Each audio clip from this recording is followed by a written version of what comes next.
Vi a un hombre de pie, andrajoso, vuelto de espaldas a su casa. En sus hombros llevaba una carga que parecía bastante pesada. Al fijarme mejor en él, vi que abría un libro y lo leía, y que a medida que iba leyendo, se estremecía e incluso lloraba, hasta que no pudo más y gritó consternado: ¿Qué es lo que debo hacer? Así comienza el libro cristiano más vendido de la historia después de la Biblia. Bienvenidos a este resumen de la vida de John Bunyan.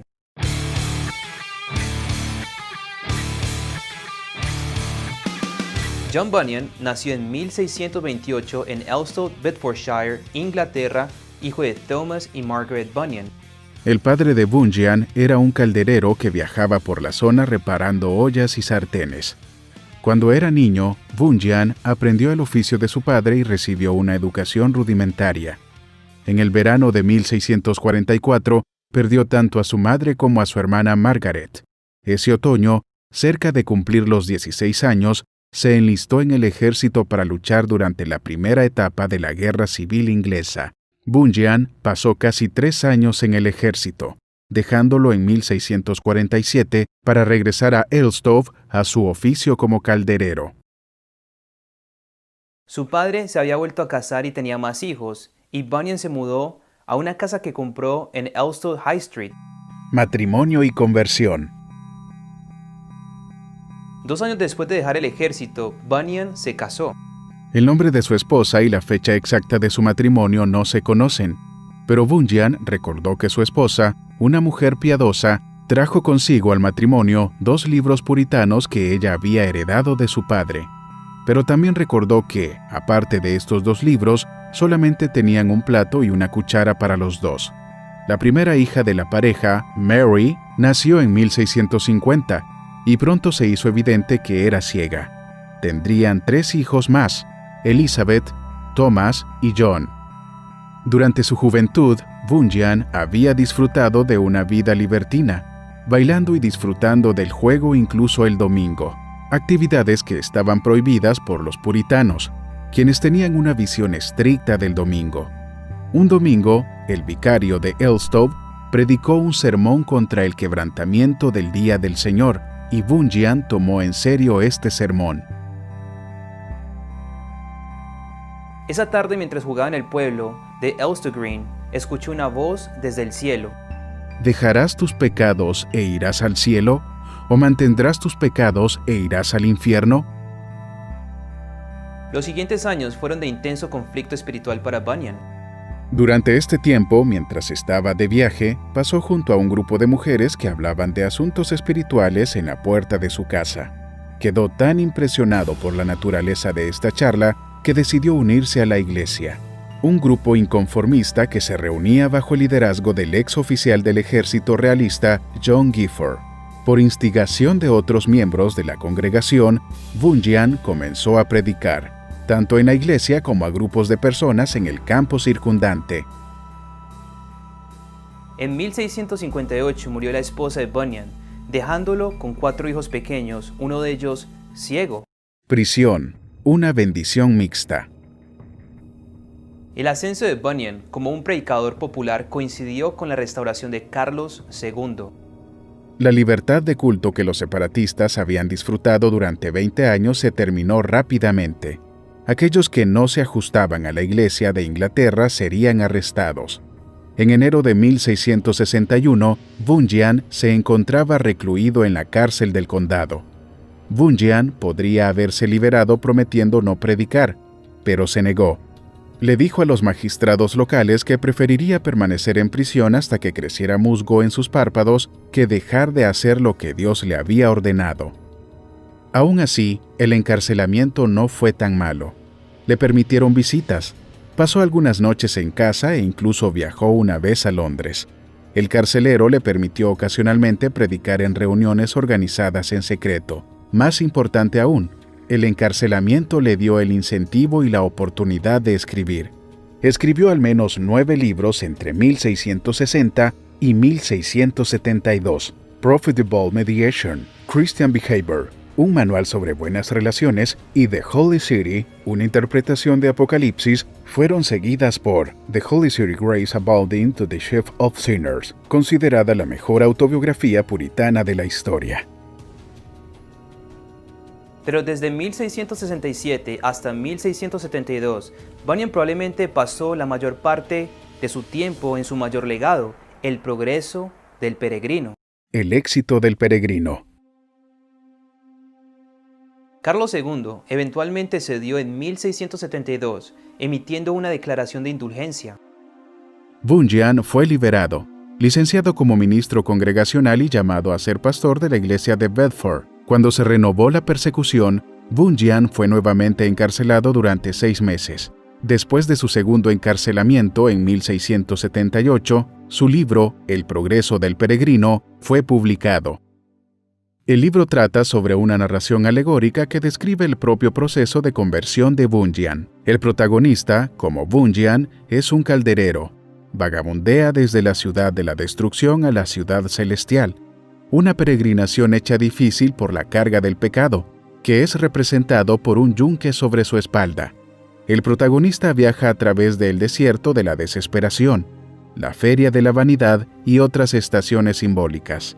El protagonista se llama Cristiano, y la mayoría de los personajes son llamados por su característica más evidente. Toda la novela relata el viaje de Cristiano por su vida buscando la salvación. El título completo de la obra es El progreso del peregrino, el viaje de Cristiano a la ciudad celestial bajo el símil de un sueño. Fama y éxito. El libro fue instantáneamente popular en todas las clases sociales. Su primer editor, Charles Dow, señaló que se habían impreso 100,000 copias para 1692. Samuel Taylor Coleridge lo llamó la mejor suma teológica evangélica jamás producida por un escritor que no fue milagrosamente inspirada. Cada hogar inglés que poseía una Biblia también tenía una copia del libro. Eventualmente se convirtió en el libro más vendido, después de la Biblia, en toda la historia editorial. A pesar de que el libro le dio a Bunyan una gran fama, nunca abandonó su labor pastoral en la iglesia de Bedford. Él continuó escribiendo novelas, obras doctrinales, un libro de versos y un libro para niños. A los 59 años, Bunyan era uno de los escritores más famosos de Inglaterra. En agosto de 1688, cabalgó bajo fuertes lluvias para pastorear a un padre y a su hijo, y a causa de este viaje, enfermó y murió. Bunyan escribió uno de los libros más queridos y exitosos de toda la historia del cristianismo, a pesar de tener poca educación y de pasar 12 años en la cárcel. Una gran lección sobre lo que Dios puede hacer solamente con un corazón fascinado por su amor y su gracia. ¿Y tú? ¿Ya leíste El progreso del peregrino? ¿Cuál crees que es el legado más grande de John Bunyan a través de su obra?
Muy buenos días a todos. Qué alegría nos da nuevamente poder encontrarnos y queremos darle la más calurosa bienvenida a cada uno de ustedes que están desde sus casas conectados para que juntos disfrutemos de la presencia de nuestro Padre Celestial.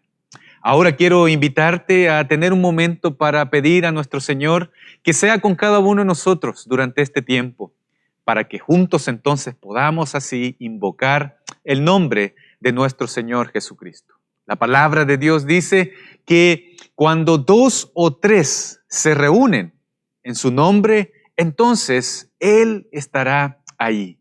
¿Y qué mejor usar la tecnología para juntos ponernos de acuerdo e invocar el nombre de nuestro Señor Jesucristo? Quiero invitarte entonces a que juntos podamos tener un tiempo de oración. Padre nuestro que estás sentado en gloria y majestad, cuyo nombre es imponente sobre toda la tierra. Tú, Altísimo Dios y Rey soberano sobre toda la tierra, nos acercamos a ti en esta mañana con corazones agradecidos. Agradecidos porque nos has permitido, Señor, en nuestros corazones reconocerte como lo más preciado y haber derramado de tu gracia sobre cada uno de nosotros. Hoy, Señor, nos acercamos a ti agradecidos por el amor que tú has tenido para con cada uno de nosotros y nuestras familias. Esta mañana nos reunimos como un solo pueblo, como un solo cuerpo, para invocar tu santísimo nombre. Recibe nuestra adoración, la cual sin ninguna duda ha sido obra de aquel que un día se entregó como la ofrenda más grata delante de tus ojos. Y por medio de él entonces es quien nos acercamos confiadamente al trono de tu gracia. Y con toda libertad, Señor, ya que tu Santo Espíritu nos recuerda tu bendita palabra. Recibe en esta mañana nuestra adoración por aquel que un día nos dio libertad por su bendita sangre y por su nombre, quien oramos a ti, oh Padre Celestial. En el nombre de nuestro Señor Jesucristo, oramos. Amén y amén. Cantemos entonces juntos a nuestro Señor con corazones alegres y llenos de ánimo a aquel que un día lo dio todo en una cruz por amor a ti y por amor a mí. Alabemos el nombre de nuestro Señor.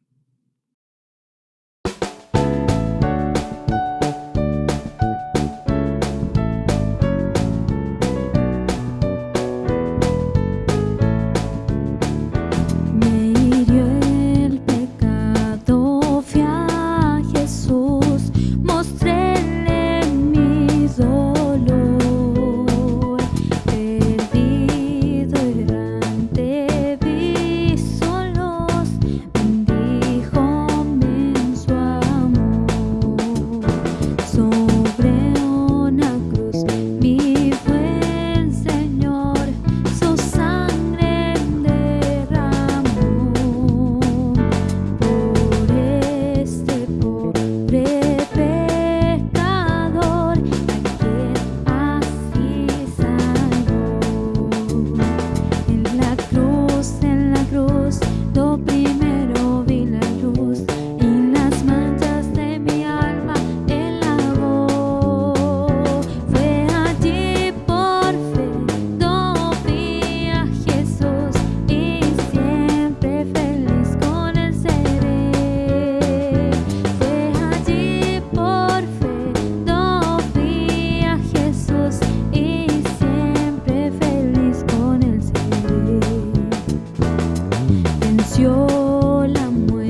El Salmo capítulo 47, versículos del 1 en adelante dice así: batan palmas, pueblos todos, aclamen a Dios con voz de júbilo, porque el Señor, el Altísimo, es digno de ser temido. Rey grande es sobre toda la tierra. Él somete pueblos debajo de nosotros y naciones bajo nuestros pies. Él nos escoge nuestra heredad, la gloria de Jacob a quien Él ama. Dios ha ascendido entre aclamaciones, el Señor al son de trompeta. Canten alabanzas a Dios, canten alabanzas a nuestro Rey, canten alabanzas, porque Dios es Rey de toda la tierra. Canten alabanzas con armoniosos salmos. Dios reina sobre las naciones, sentado está Dios en su santo trono. Se han reunido los príncipes de los pueblos, como el pueblo del Dios de Abraham, porque de Dios son los escudos de la tierra. Él es ensalzado en gran manera. Hoy, queridos hermanos, quiero invitarles entonces a que juntos cantemos a este gran Rey que nos ha otorgado la libertad, a este Dios que ha puesto dominio sobre todas las naciones. A Él cantemos entonces con libertad. Cantemos todos juntos al Señor.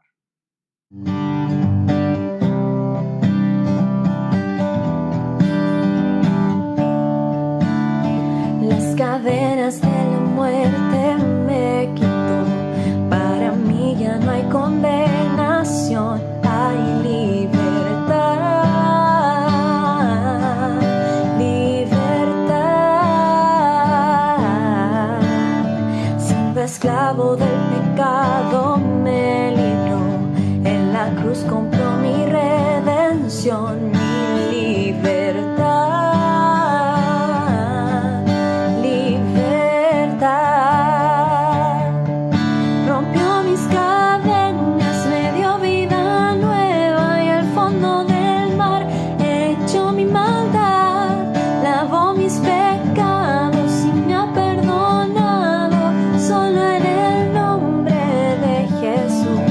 Hay libertad.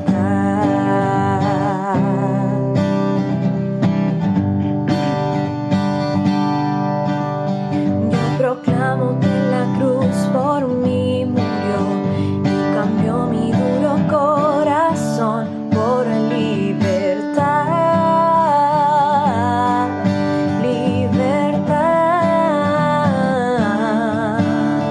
El poder de su evangelio me salvó y no me avergüenzo del Señor. Mi libertad, libertad. Rompió mis cadenas, me dio vida nueva y al fondo del mar echó mi maldad, lavó mis pecados y me ha perdonado. Solo en el nombre de Jesús hay libertad. Al que elijo hace libre, es libre en verdad. Al que elijo hace libre, Él es libre en verdad. Rompió mis cadenas, me dio vida nueva y al fondo del mar echó mi maldad, lavó mis pecados y me ha perdonado. Solo en el nombre de Jesús hay libertad.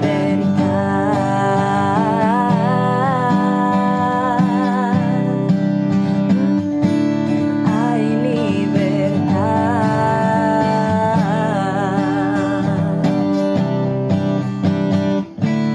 Hay libertad. Después que hemos cantado con toda la libertad y viendo este sacrificio tan grande de nuestro Señor Jesucristo en amor por cada uno de nosotros, ¿qué nos resta a nosotros? cuando vemos la grandeza del amor de nuestro Dios, el sacrificio de Cristo al morir por nosotros y la libertad que tenemos en Cristo Jesús. La gran pregunta es, entonces, en esta libertad, ¿seguiremos pecando? Con esta libertad con que Cristo nos ha hecho libres, entonces nos da la libertad para vivir vidas como nosotros querramos. Quiero invitarte entonces a que este tiempo tengamos un momento para meditar en nuestros corazones. Y qué mejor hacerlo a la luz del Salmo capítulo 46, versículos del 8 al 10 que dicen así: Estén quietos y sepan que yo soy Dios. Exaltado seré entre las naciones, exaltado seré en la tierra. Vengan, contemplen las obras del Señor, que ha hecho asolamientos en la tierra, que hace cesar las guerras hasta los confines de la tierra. Quiebra el arco, parte la lanza y quema los carros en el fuego. El salmista nos invita esta mañana a que podamos tener un momento de quietud en nuestros corazones. Un momento que es difícil. Si ustedes se han dado cuenta, durante estas semanas ha empezado todo este proceso de desconfinamiento. Y la gente está aglomerándose, la gente está caminando y la gente está saliendo a hacer cada una de sus actividades. Y hoy entonces, seguramente tú has tenido durante la semana una semana muy agitada, una semana llena de muchas actividades. Pero el Señor nos invita, fíjate, a estar quietos. ¿Y qué significa esta quietud? Esta quietud significa entonces que debemos recogernos ahí donde tú estás y reconocer juntos delante del Señor quién es Él, qué es lo que Él ha hecho por nosotros. Esta mañana quiero invitarte a que tú puedas meditar delante del Señor a la luz de este salmo. ¿Ha sido el Señor tu Dios durante todo este tiempo? ¿Ha sido el Señor quien te ha llamado a esta quietud y a invitarte entonces a reconocerle como su único y suficiente Señor? Quiero invitarte entonces a que podamos tener un momento para meditar en nuestros corazones. Un momento para que tú y yo podamos expresar nuestro arrepentimiento delante de nuestro Señor. Te invito entonces a que tomemos unos minutos.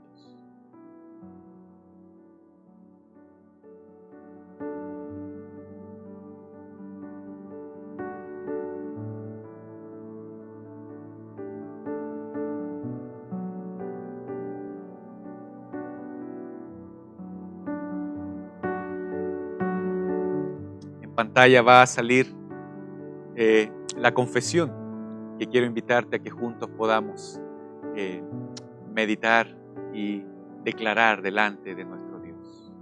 Oh Dios eterno y Padre muy misericordioso, confesamos y reconocemos ante tu divina majestad que fuimos concebidos y nacimos en pecado e iniquidad, y que en nosotros no hay nada bueno. Y puesto que la carne se rebela siempre contra el Espíritu, infringimos continuamente tus santos mandamientos.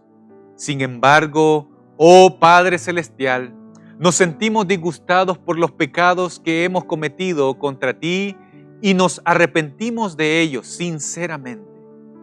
Y por eso te pedimos con toda humildad, en el nombre de Jesucristo, que nos muestres tu misericordia, perdones todos nuestros pecados y hagas crecer en nosotros tu Espíritu Santo, para que reconociendo desde lo profundo de nuestros corazones nuestra propia injusticia, podamos de ahora en adelante mortificar nuestros apetitos y afectos pecaminosos. Por los méritos de tu amado Hijo Jesucristo, nuestro único Salvador, te lo rogamos. Amén y amén. El Salmo 46, versículo 11 termina diciendo: el Señor de los ejércitos está con nosotros. Nuestro baluarte es el Dios de Jacob. Y quiero invitarte esta mañana a que hoy tú y yo nos hemos acercado humildemente delante de nuestro Dios.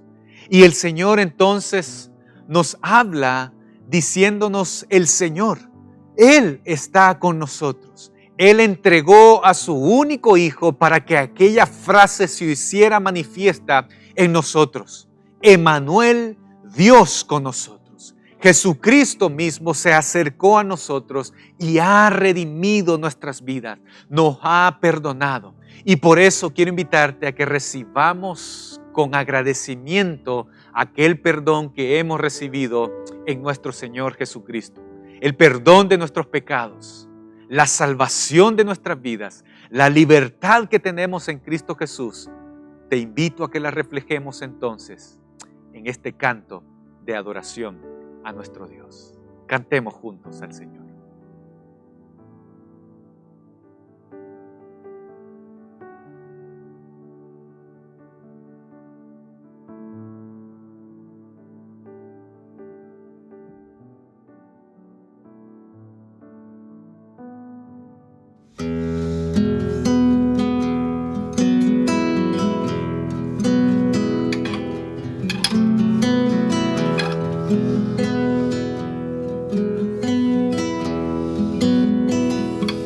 Señor mi Dios, al contemplar los cielos, el firmamento y las estrellas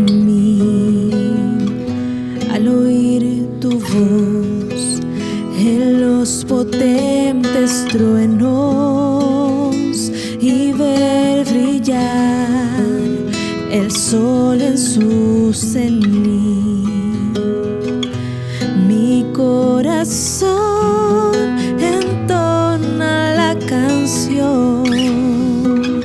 Cuán grande es Él, cuán grande es Él. Mi corazón entona la canción. Cuán grande es Él, cuán grande es Él.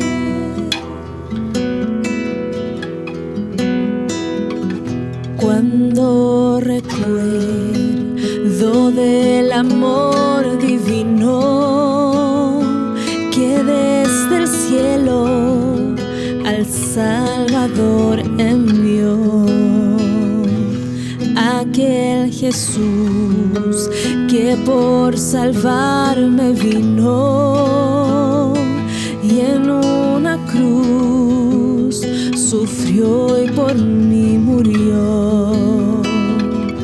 Mi corazón entona la canción. Cuán grande es Él, cuán grande es Él.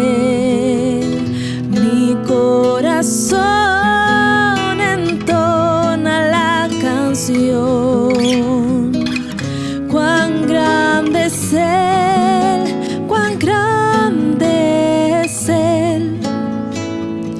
Cuando el Señor me llame a su presencia, al dulce hogar, al cielo de esplendor, le adoraré cantando la grandeza de su poder y su infinito amor.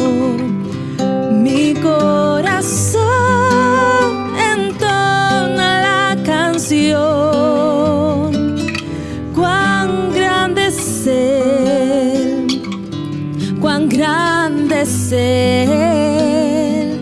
Mi corazón entona la canción. Cuán grande es Él, cuán grande es Él. Mi corazón entona la canción.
Bueno, como cada domingo lo hacemos en gratitud, en obediencia a nuestro Señor, como un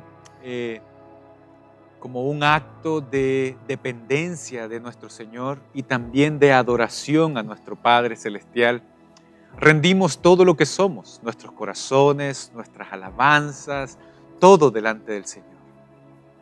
Pero también declaramos al Señor con nuestras ofrendas, con nuestros diezmos, con todos los bienes materiales que el Señor nos permite en este mundo tener, también los ponemos delante del Señor.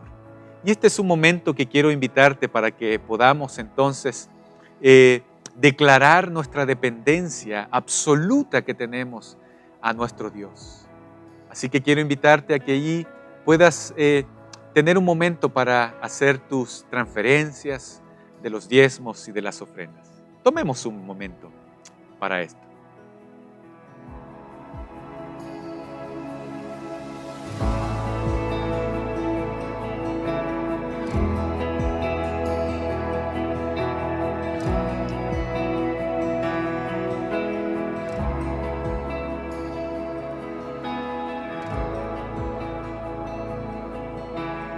Te invito a que juntos podamos orar. Padre, gracias te damos por la provisión que tú nos das día a día.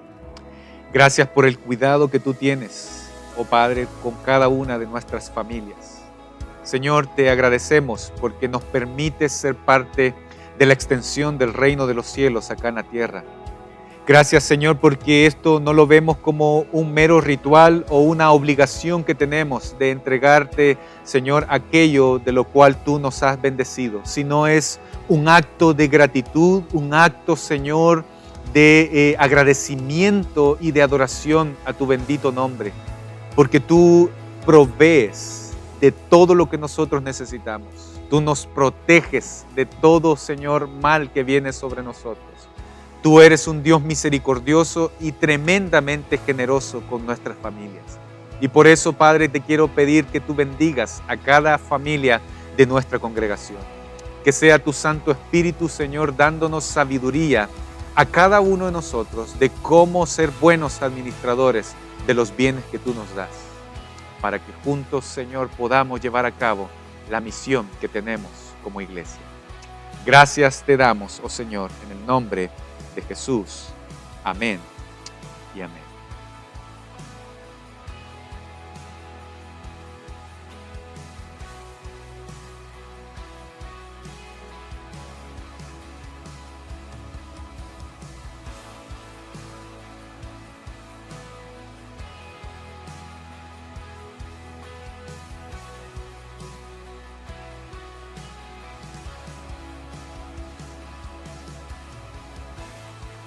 Bueno, un par de anuncios que tenemos de algunas actividades que se llevaron a cabo durante esta semana.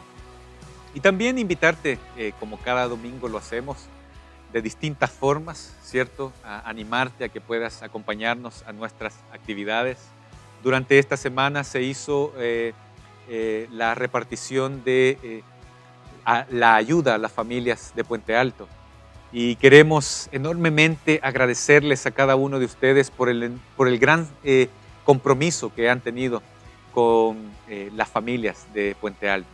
Las familias lo agradecen de una gran manera a cada uno de ustedes y ahí queremos compartir algunas imágenes de las cuales fueron esta semana con cada uno de ustedes e invitarte a que tengas presente de que cada segundo domingo del mes, es decir, el segundo domingo del mes de septiembre, vamos a estar recogiendo nuestra ofrenda de misericordia, que tiene que ver con la ayuda que hacemos a las familias de nuestra congregación, pero también esta ofrenda de misericordia va a ser también para las ayudas o el compromiso que tenemos con las familias de Puente Alto. Así que recuerda bien tener presente que vamos a tomar nuevamente esta dinámica que traíamos con las ofrendas de misericordia, la cual lo recogemos cada segundo domingo del mes, para que tú tengas presente esto y puedas entonces así apartar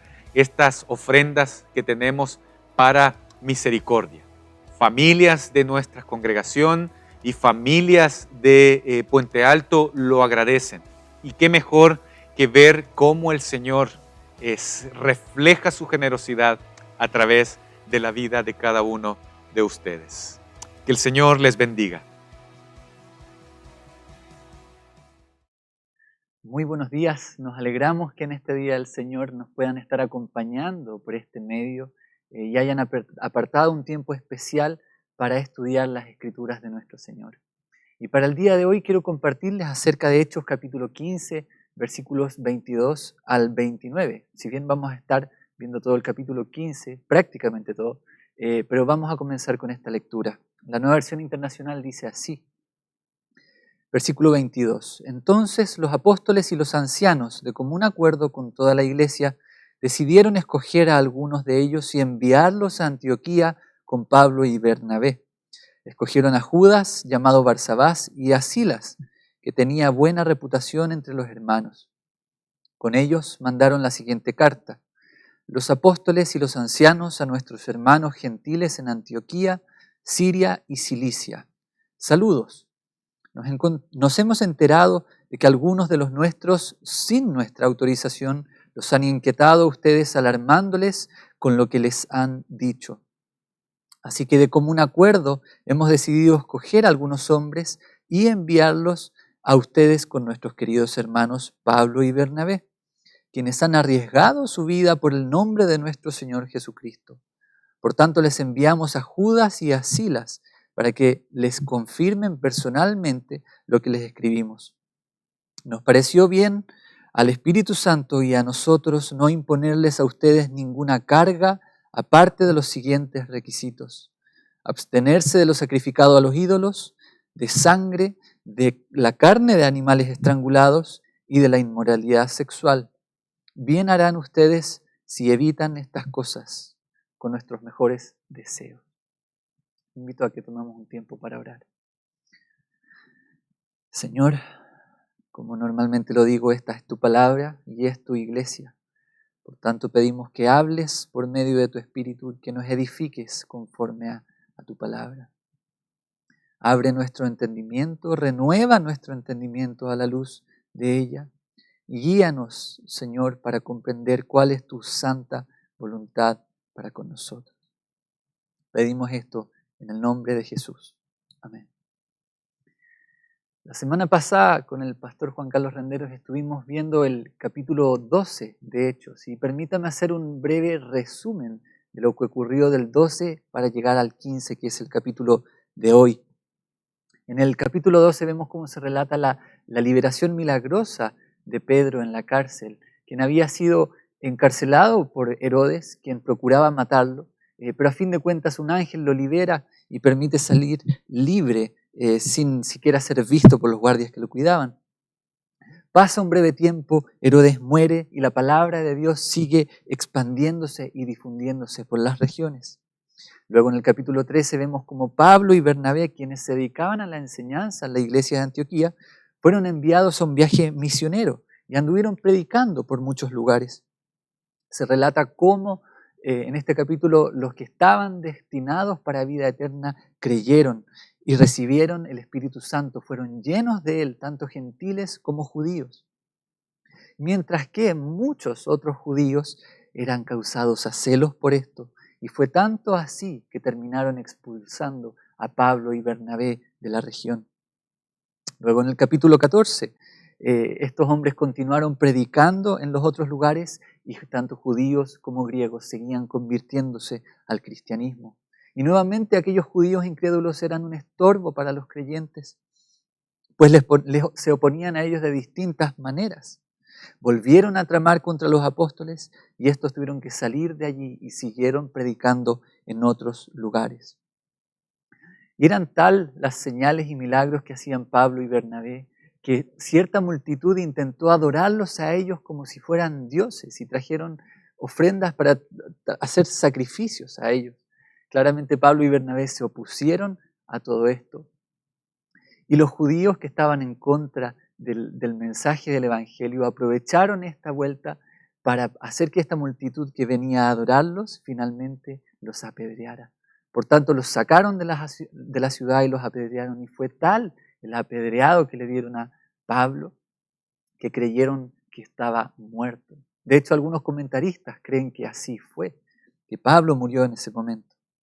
Mas cuando los discípulos lo rodearon, estando tirado en el piso, Pablo se levantó, volvió a entrar a la ciudad y al día siguiente se levantó y salió a otras ciudades para seguir predicando el mensaje del Evangelio, donde muchos se seguían convirtiendo, tanto judíos como gentiles.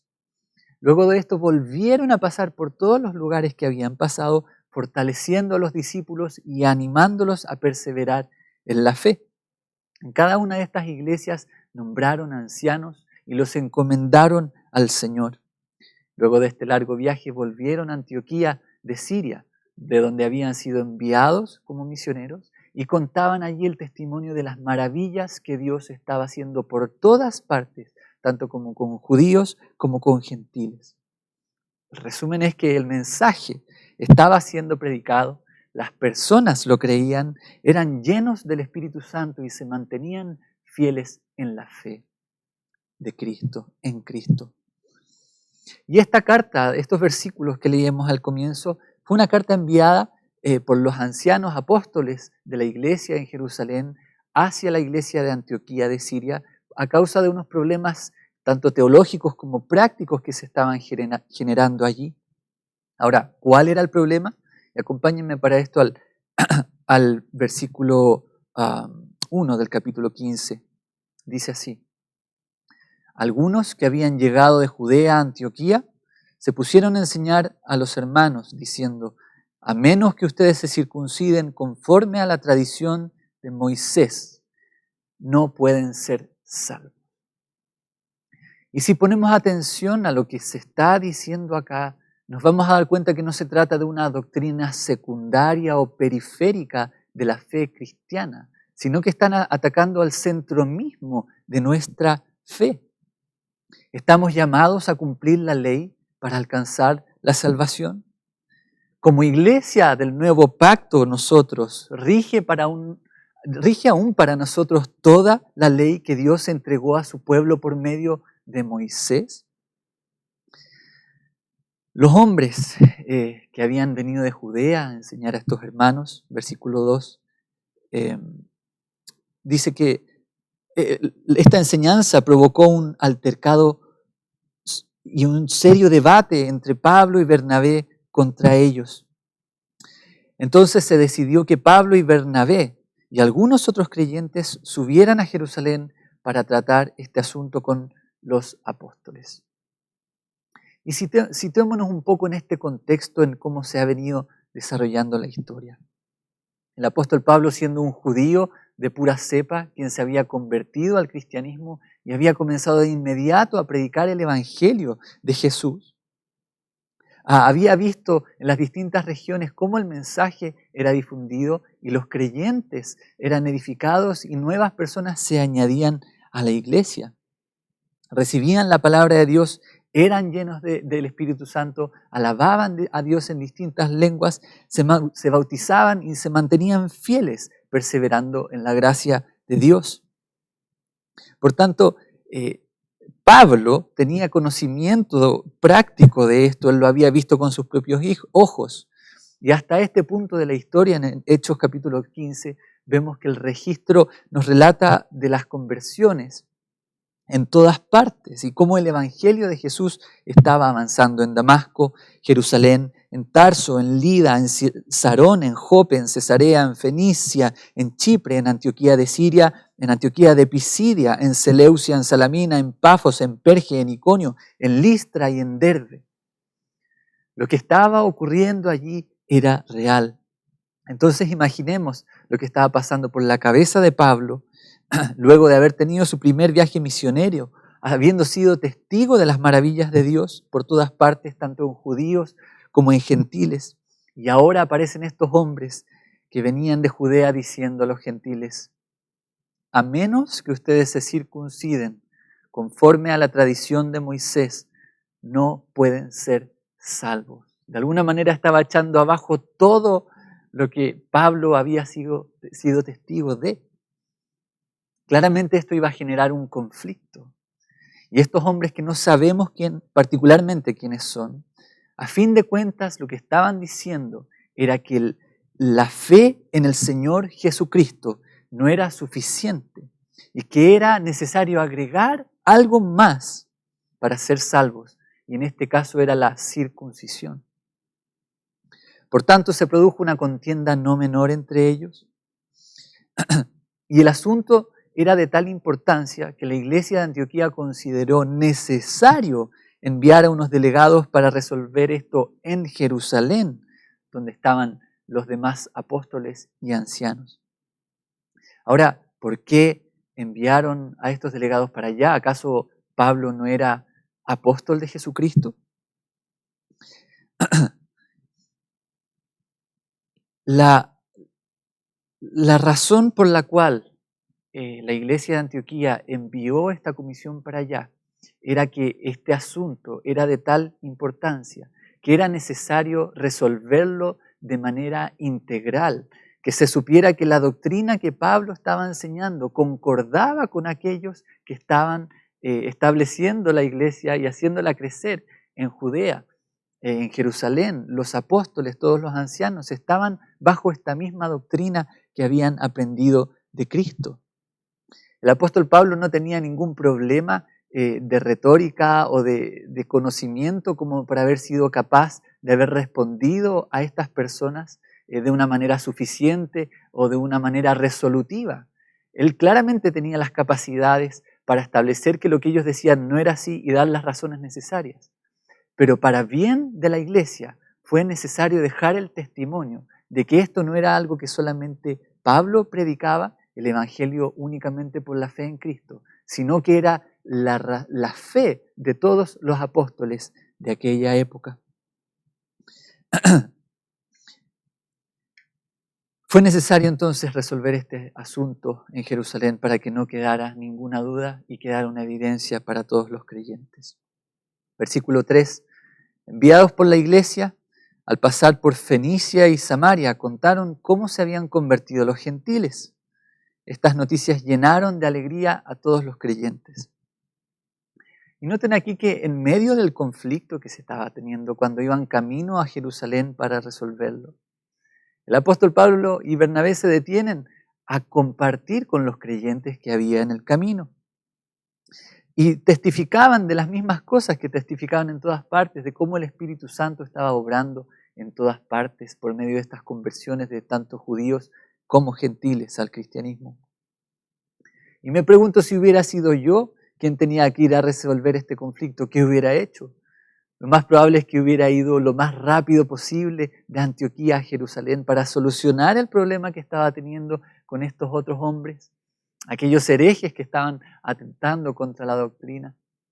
Y no habría estado pensando en compartir con los hermanos ni en testificar de las maravillas que Dios había hecho. Me habría ido rumiando todo el camino cómo cerrarles la boca a estos hombres. Pero doy gracias a Dios que Él mismo puso a personas idóneas para que pudieran enfrentar las dificultades de aquella época. Estos hombres no perdieron de vista que lo más importante en todo esto era el establecimiento del reino de Dios, que era importante seguir anunciando las buenas nuevas y testificando de lo que Dios estaba haciendo en medio de ellos. Por tanto, daba lo mismo que fueran camino a resolver otra cosa. Iban a estar predicando a tiempo y a destiempo. Era necesario alentar y consolar a los creyentes de todas partes con el testimonio de lo que Dios estaba haciendo. Versículo 4. Al llegar a Jerusalén, fueron muy bien recibidos, tanto por la iglesia como por los apóstoles y los ancianos, a quienes informaron de todo lo que Dios había hecho por medio de ellos. Nuevamente vemos esta misma escena. En vez de llegar directo a acusar a aquellos que estaban atentando contra la sana doctrina, llegan directamente a dar el testimonio de lo que Dios estaba haciendo en medio de ellos por medio de su Espíritu Santo. Y claramente esto fue de bendición para la iglesia primitiva en Jerusalén. Y mientras compartían de estas maravillosas conversiones, tanto de judíos como de gentiles, dice el versículo 5 que Entonces intervinieron algunos creyentes que pertenecían a la secta de los fariseos y afirmaron: es necesario circuncidar a los gentiles y exigirles que obedezcan la ley de Moisés. Ahora, nuevamente no se menciona quiénes son estos hombres, pero pareciera ser que son distintos a los del versículo 1. Pero más allá de quiénes sean, lo importante era lo que estaban diciendo. Y pongamos atención a una pequeña diferencia. A los primeros en Antioquía decían que los gentiles, a no ser que se circuncidaran conforme a la tradición de Moisés, no podían ser salvos. Y aquí en Jerusalén están enseñando que es necesario circuncidar a los gentiles y exigirles que obedezcan la ley de Moisés. Entonces, mientras unos demandaban explícitamente solo la circuncisión, los otros demandaban tanto la circuncisión como la obediencia a toda la ley de Moisés. Y si bien había una leve diferencia en cuanto a su discurso, el fondo de este era el mismo. Y este era que la fe en Jesús no era suficiente, puesto que a la fe habría que agregarle algo, alguna otra cosa para alcanzar la salvación. Y si no, no somos salvos. Y quiero destacar lo siguiente: en este versículo 5 vemos que no solamente los judíos incrédulos eran quienes tenían este problema en cuanto a la ley y a los gentiles, sino que los judíos que aquí se están mencionando eran creyentes, eran hombres que creían en Cristo, eran judíos a la vez y pertenecían a la secta de los fariseos, pero que estaban teniendo serios conflictos para comprender, entender y aceptar la obra redentora de Dios para con los hombres. Y este no es un problema que solamente enfrentó la iglesia primitiva, los judíos hace 2000 años atrás, sino que este es un problema que enfrentamos hoy en nuestras propias iglesias. Para ser salvo tienes que creer en Jesús y, ¿qué más? Ser bautizado de alguna manera específica con agua, haber sido bautizado con el Espíritu Santo, con la evidencia de hablar en lenguas, cumplir los 10 mandamientos, cumplir con toda la ley de Moisés, alcanzar un estándar moral lo suficientemente alto, aceptable, una conducta intachable, asistir a una iglesia local, ser un miembro activo y comprometido de una iglesia, entregar parte de tu dinero, entregar parte de tu tiempo, leer la Biblia, orar, compartir con los hermanos. No estoy diciendo que estas cosas sean malas. Lo que sí estoy diciendo es que cada cosa tiene su lugar.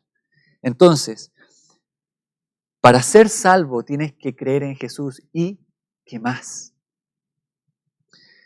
Ustedes pueden rellenar esa frase con lo que ustedes mismos hayan escuchado en su experiencia cristiana. O si no son cristianos, también podrían rellenar esa frase con lo que han escuchado de algunos cristianos. Pueden rellenar esta frase con lo que les han dicho a ustedes mismos que tienen que hacer para ser salvos.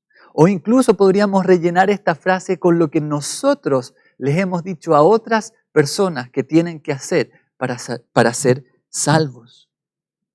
Y lo más triste de todo esto es que podríamos llenar esta frase con aquello que nos predicamos a nosotros mismos en distintos tiempos, pues nuestro corazón tiende a ser autosuficiente y a aferrarse a cualquier otro mérito propio que no sea la fe en el Hijo de Dios para salvación.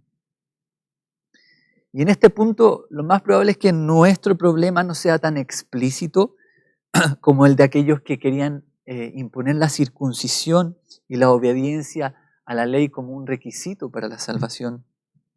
Si nos preguntan qué tenemos que hacer para ser salvos, lo más probable es que respondamos correctamente, que nuestra salvación es por medio de la fe y no por obras. Pero aún teniendo la respuesta correcta, es necesario examinarnos si estamos en esa fe. Deberíamos tomar un tiempo para hacernos preguntas respecto a esto. ¿De verdad creo que soy salvo solamente, únicamente por medio de la fe en el Hijo de Dios? ¿Es la obra de Cristo suficiente para mi salvación? ¿Qué relación tiene que ver la perfecta ley de Dios con mi vida? A fin de cuentas puede que coincidamos todos en que somos salvos por medio de la fe, pero que comencemos a tener divergencias en cuanto a la naturaleza de esta fe y cómo esta obra en nosotros. En aquel tiempo, algunos creyentes que pertenecían a la secta de los fariseos afirmaron: es necesario circuncidar a los gentiles y exigirles que obedezcan la ley de Moisés. Versículo 6. Los apóstoles y los ancianos se reunieron para examinar este asunto y después de una larga discusión, Pedro tomó la palabra. Hermanos, ustedes saben que desde un principio Dios me escogió de entre ustedes para que por mi boca los gentiles oyeran el mensaje del Evangelio y creyeran. Y con esto se está refiriendo a lo que vemos relatado en Hechos capítulo 10, cuando tuvo una visión de Dios y fue a predicar a los gentiles en la casa de Cornelio, y mientras él hablaba, ellos creyeron en Jesús, recibieron el perdón de los pecados y fueron llenos del Espíritu Santo. Por tanto, en el versículo 8 continúa diciendo: Dios, que conoce el corazón humano, mostró que los aceptaba a los gentiles, dándoles el Espíritu Santo, lo mismo que a nosotros, los judíos, sin hacer distinción alguna entre nosotros y ellos, purificó sus corazones por medio de la fe. Y notemos lo que está diciendo acá. Pedro no dice que los judíos fueron aceptados por Dios, ni que recibieron el Espíritu Santo, ni que purificó sus corazones por causa de la obediencia a la ley, sino que reconoce que tanto gentiles como judíos fueron aceptados por Dios, recibieron el Espíritu Santo y sus corazones fueron purificados por la fe. Judíos y gentiles por igual, ambos salvos por la fe. Versículo 10. Entonces, ¿por qué tratan ahora de provocar a Dios poniendo sobre el cuello de esos discípulos un yugo que ni nosotros ni nuestros antepasados hemos podido soportar? Me encanta la sinceridad de Pedro en este punto. Mientras los escribas y fariseos se jactaban de su supuesta obediencia a la ley y ataban cargas pesadas y difíciles de llevar sobre los hombros de las otras personas, sin siquiera ellos querer mover estas cargas con un dedo, el apóstol Pedro reconoce que esta ley era un yugo insoportable para ellos, para sus antepasados, como un medio para alcanzar la salvación. ¿Por qué tratan ahora de provocar a Dios poniendo sobre el cuello de estos discípulos un yugo que ni nosotros ni nuestros antepasados hemos podido soportar? Versículo 11. No puede ser. Más bien, como ellos, creemos que somos salvos por la gracia de nuestro Señor Jesús. Y noten este pequeño detalle. Pedro esta vez no dice que los gentiles serán salvados como los judíos mediante la fe, sino que lo invierte y dice que los judíos han de ser salvos así como los gentiles, y pone a los gentiles como ejemplo de salvación. Imaginen a un judío escuchando esto, las palabras de Pedro. El pueblo que había recibido las promesas del pacto, la promulgación de la ley, el culto, de allí venían los patriarcas, el linaje del Mesías.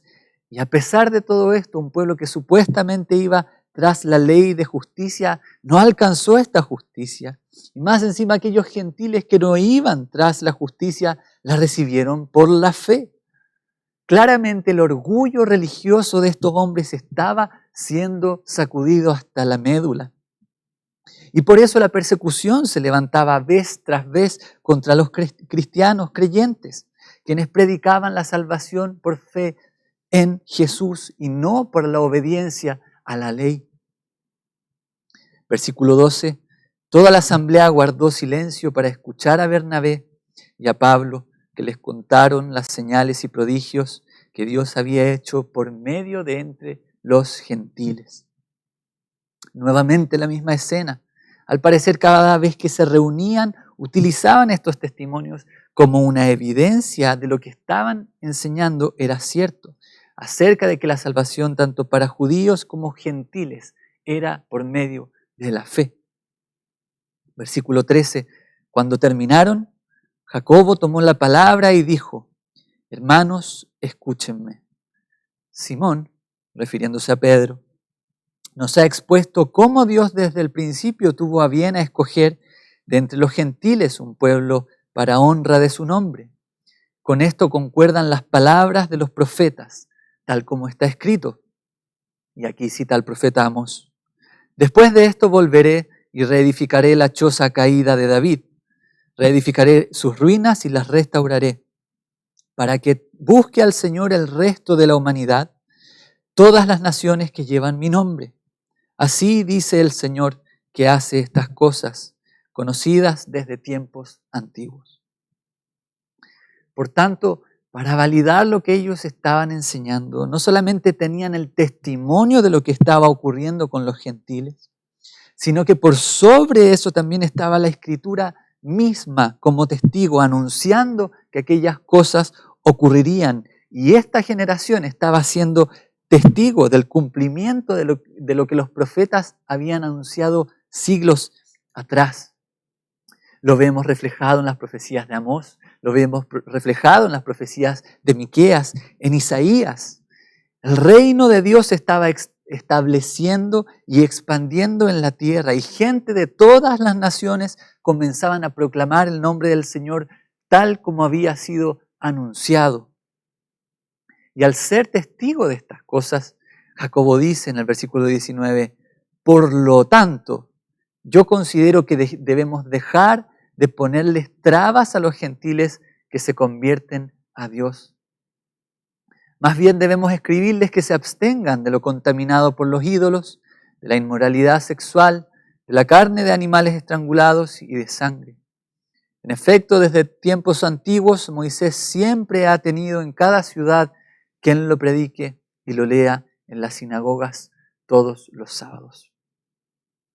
Entonces, por una parte, los apóstoles y ancianos están de acuerdo y queda claro en que los gentiles no deben cumplir la ley ni circuncidarse para ser salvos. Mas aún así pareciera ser que Jacobo hace de alguna manera que estos gentiles vuelvan a estar bajo el yugo de la ley, pues los manda a abstenerse de cosas que la misma ley de Moisés prohibía: lo contaminado por los ídolos, la inmoralidad sexual, la carne de animales estrangulados y la sangre. Entonces la pregunta es, si no estamos bajo el yugo de la ley, ¿qué es lo que está queriendo decir Jacobo con esto? Permítanme aclarar absolutamente que Jacobo no nos está poniendo bajo este yugo de la ley como para alcanzar la salvación. Porque fíjense que él le está hablando a gentiles que ya habían sido salvos por medio de la gracia de Dios y por medio de la fe en Jesucristo sin el cumplimiento de esta ley. Por lo tanto, lo que está haciendo es que por amor a los judíos se conduzcan ahora de cierta manera, ya que han sido libertados de la esclavitud del pecado y de aquella ley que los condenaba. Ahora los llama a someterse voluntariamente como siervos al Señor para que entreguen sus cuerpos, sus vidas, como un sacrificio vivo, por amor a Dios y el beneficio de su iglesia, de la cual muchos judíos formaban parte y formarían parte más adelante. Recordemos que Jesús había comenzado su ministerio anunciando que el reino de los cielos se había acercado. Y este es el reino al cual Jacobo hace referencia en las profecías mencionadas de Amós. Lo mismo que con Isaías, Miqueas. Este reino que vendría de la tribu de Judá, del linaje de David, al cual todas las naciones vendrían y adorarían a este rey. Se estaba estableciendo entre ellos. Y vemos todo el desarrollo del libro de los Hechos, como esto se va cumpliendo. A fin de cuentas, el llamado de Jesús en Mateo capítulo 28 era, por tanto, vayan y hagan discípulos a todas las naciones. Entonces, cualquier obstáculo que perjudicara el llegar a esta meta de hacer discípulos de todas las naciones, tendría que ser quitado. Y esto era lo que estaba ocurriendo. El mensaje de Jesús tenía que seguir siendo predicado tanto a judíos como a gentiles. Sin embargo, la cultura idólatra en la cual estaban envueltos los gentiles de aquella generación generaba un gran tropiezo para que los judíos pudieran escuchar el mensaje. Si para los judíos ortodoxos era impensable relacionarse con los gentiles, ¿cuánto más difícil iba a poder ser vivir en comunidad en las sinagogas con aquellos gentiles que venían de un contexto donde sobreabundaba esta práctica idólatra a los dioses paganos, se involucraban sacrificios de animales e inmoralidad sexual? La comunión entre ellos iba a ser imposible. Por tanto, como desde tiempos antiguos, la ley de Moisés era predicada todos los sábados en las sinagogas y las leyes eran repetidas vez tras otras. Como tenían tan internalizadas estas leyes los judíos en sus mentes, para no ser motivo de tropiezo para ellos y para que el mensaje de Jesús siga avanzando con libertad, entonces absténganse de estas cosas que serán de tropiezo para ellos. En sus cartas el apóstol Pablo trata con más detalle estos asuntos de conciencia, de cómo en ciertos aspectos no estamos bajo la ley, pero a causa de la conciencia débil de los otros, a causa de la ignorancia de la libertad que tenemos en Cristo, entonces, por amor a ellos, es necesario restringirnos de algunas cosas. De hecho, el mismo apóstol Pablo actuaba de distintas maneras según con quién estaba. Lo vemos en 1 Corintios 9, donde él dice que se hizo como un judío para los judíos a fin de ganarlos. Se hizo a los que estaban sujetos a la ley, aunque él no estuviera sujeto a la ley, como si estuviera sujeto a la ley, a fin de ganarlos. Se dice que se hizo a los que estaban sin ley, como si él estuviera sin ley, aunque él no estaba sin la ley de Dios, sino bajo la ley de Cristo, con el fin de ganar a los que estaban sin esta ley. Se hizo débil a los débiles para ganar a los débiles, y dice que a todos me he hecho de todo, para que de todos modos se salven algunos. El propósito aquí está siendo el avance del reino del Señor por medio de la predicación del Evangelio de Cristo. Y cualquier cosa que hiciera tropiezo, para eso era necesario quitarlo del camino.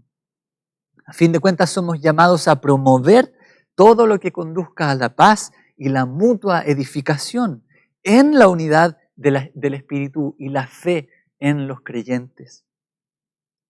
Versículo 22.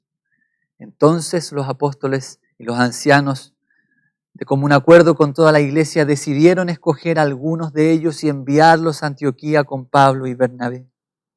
Escogieron a Judas, llamado Barsabás, y a Silas, que tenía buena reputación entre los hermanos. Con ellos mandaron la siguiente carta, la que leímos al principio. Los apóstoles y ancianos a nuestros hermanos gentiles en Antioquía y Siria y Cilicia, saludos. Nos hemos enterado de que algunos de los nuestros, sin nuestra autorización, los han inquietado a ustedes, alarmándoles con lo que les han dicho. Así que de común acuerdo hemos decidido escoger a algunos hombres y enviarlos a ustedes con nuestros queridos hermanos Pablo y Bernabé, quienes han arriesgado su vida por el nombre de nuestro Señor Jesucristo. Por tanto, les enviamos a Judas y a Silas para que confirmen personalmente lo que les escribimos. Y aquí está la esencia del asunto. Nos pareció bien al Espíritu Santo y a nosotros no imponerles a ustedes ninguna carga aparte de los siguientes requisitos: abstenerse de lo sacrificado a los ídolos, de sangre, de carne de animales estrangulados y de la inmoralidad sexual. Bien harán si ustedes evitan estas cosas con nuestros mejores deseos. Una vez que fueron despedidos, ellos bajaron a Antioquía, donde reunieron a la congregación y entregaron la carta. Judas y Silas, que también eran profetas, hablaron extensamente para animarlos y fortalecerlos, después de pasar algún tiempo allí. Los hermanos los despidieron en paz para que regresaran a quienes los habían enviado. Pablo y Bernabé permanecieron en Antioquía enseñando y anunciando la palabra del Señor en compañía de muchos otros.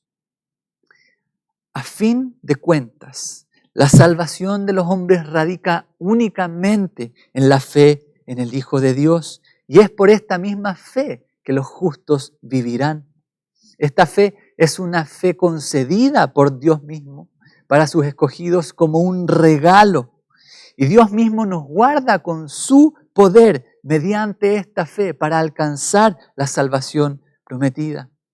Por tanto, de principio a fin, esta fe es una obra de Dios en nosotros y no hay espacio alguno para que el hombre pueda jactarse o atribuirse poder alguno, ya sea para obtener la salvación o para mantenerla en el tiempo, pues es Dios quien la da y quien la sostiene en nosotros mediante su poder.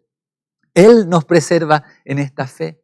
Es el mismo Dios que nos justifica mediante la fe, quien nos santifica por su Espíritu y nos ha prometido, si comenzó esta obra en nosotros, nos ha prometido llevarla a cabo hasta el final. Y esta justificación por la fe no es un mero punto doctrinal en medio de 5 puntos cardinales, sino que es la médula en la cual debería estar nuestro deleite. Pues estando nosotros muertos en delitos y pecados, siendo merecedores de la condenación de Dios, Él, por su gracia, nos ha concedido esta fe. Y nos ha sellado con su Espíritu Santo como una marca de garantía que hemos de recibir lo que Él nos ha prometido, estar con Él por la eternidad. Y día tras día deberíamos estar eternamente agradecidos de lo que hemos recibido y de lo que no hemos recibido. Merecíamos la condenación que la ley traía sobre nosotros, mas hemos sido justificados por medio de la ley que Jesús cumplió, no por nuestro cumplimiento a esta ley. Hemos de gozar por la eternidad por causa de su obediencia perfecta a la ley. Permítanme cerrar con estas 2 preguntas. Si examinamos nuestras vidas, ¿hay algo que podamos identificar que estemos anteponiendo a la fe para ser hallados como justos delante de Dios? O por otra parte, ¿hay algo en nuestras vidas que por amor a nuestros hermanos y por el avance del reino será mejor que nos abstengamos? Los invito a que oremos. Padre, te damos gracias por ser tú el autor y consumador de nuestra fe, de nuestra salvación. Y queremos depositar esta mañana toda nuestra esperanza en ti, deshaciéndonos de todo mérito que pudiera haber en nuestra cuenta, para ser hallados en ti, solo por medio de la fe, creyendo que tu obra es suficiente, que tu grito en la cruz diciendo consumado es, está a favor de nosotros, quienes creemos en ti. Enséñanos a comprender esta salvación mediante la fe y que sea aplicada a nuestros corazones para vivir como te agrada mediante la fe. Queremos alabarte y reconocer que tú eres el único digno de adoración, el único digno de recibir gloria, honor, pues tú eres quien ha hecho todas las obras en nosotros, como lo dice el salmista. Tú mantienes nuestra lámpara encendida, Señor. Por esto te damos gracias y queremos alabarte. En el nombre de Jesús. Amén. Los invito a que terminemos este tiempo dando honra a quien es digno de toda nuestra adoración por ser autor y consumador de nuestra fe. Cantemos juntos.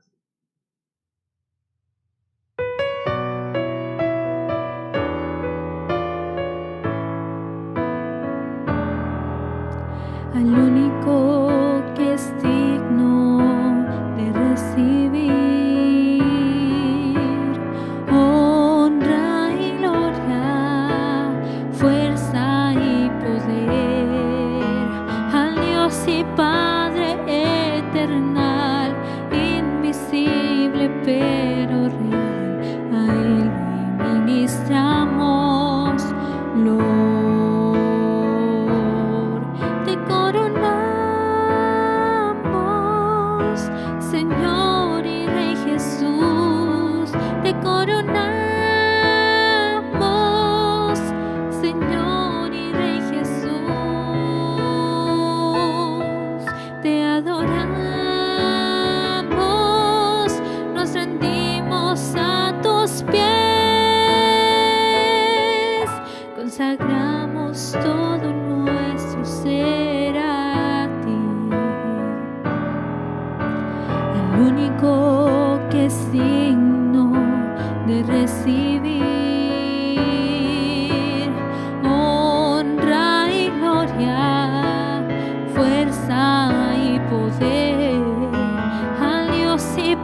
te coronamos, Señor y Rey Jesús.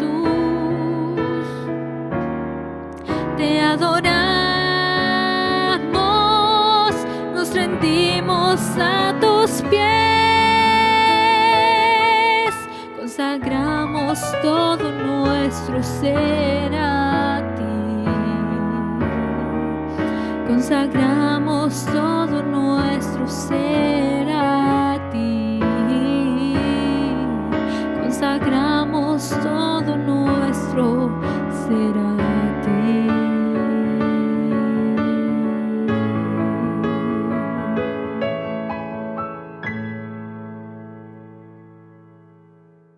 Bueno, hemos llegado al final de nuestro programa. Esperamos que haya sido de mucha bendición este tiempo donde juntos hemos glorificado el nombre de nuestro Señor. Quiero invitarte entonces allí a que juntos podamos levantar nuestras manos y despedirnos entonces con la bendición que el Señor nos da en Números capítulo 6, versículos 24 al 26. Levanta tus manos conmigo bien en alto allí donde estás y recibe la bendición de parte del Señor. Jehová te bendiga y te guarde. Jehová haga resplandecer su rostro sobre ti. Jehová tenga de ti misericordia.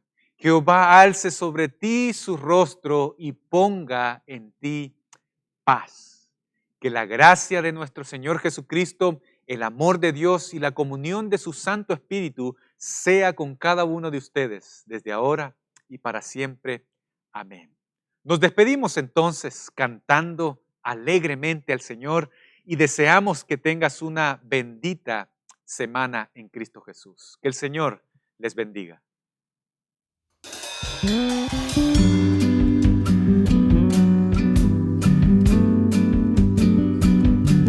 Mas el Dios de toda gracia, que nos llamó a su gloria eterna, os perfeccione y afirme, fortalezca y establezca.